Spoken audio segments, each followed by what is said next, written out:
All right. Ooh, this one has 5 bars. Everybody say, ooh. Can't believe you said it. All right. Let's, couple of things going on here. We can find the pressure the old school way of force over area because these guys gave us a force. 1.0 times 10 to the 6 newtons.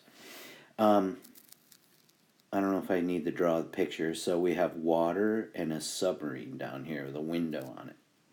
Okay, and we need to know the depth. So D is the question mark.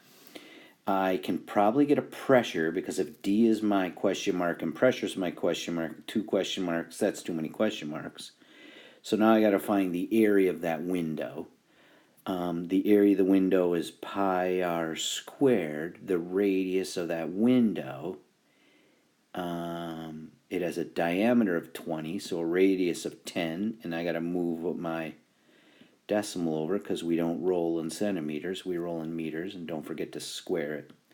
So after I find the pressure, which should be 3.18 times 10 to the 7th Pascal, I have a pressure on the window. So I'm going to pull out the old pressure equals pressure kind of the atmosphere at the top of the water pushing down, which would be 1 atmosphere. But then I've got to add the old density of seawater, gravity, and D. Now, one thing that's hidden up here is the pressure inside the submarine has another atmosphere.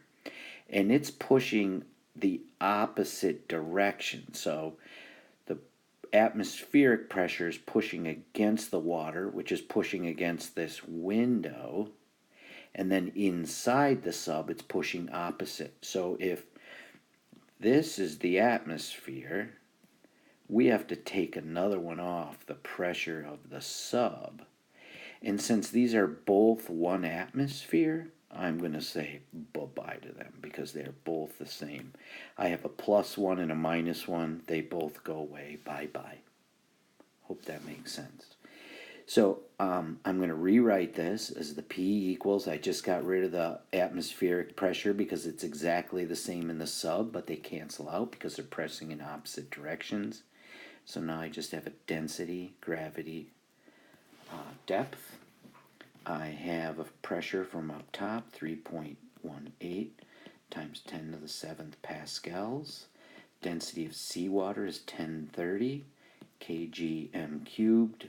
How do you know that? Look it up. Make sure you get the right units. Ask me, phone a friend, do something. Look in the book. Now I got to solve for D.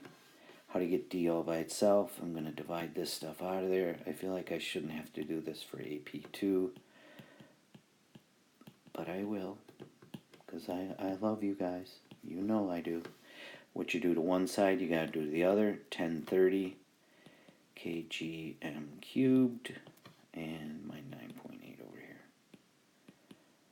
Throw that in your calculator. And your depth should equal, I don't know, we got some different numbers today. 3133, that could be off a smidge because of some rounding I might have done in my notes. I apologize. 3150 you guys might add. I can't remember, but somewhere in there. Remember, we're not going to split hairs and mark that wrong. All right, the old sub problem. 4-minute problem. Thanks for listening. Bye-bye.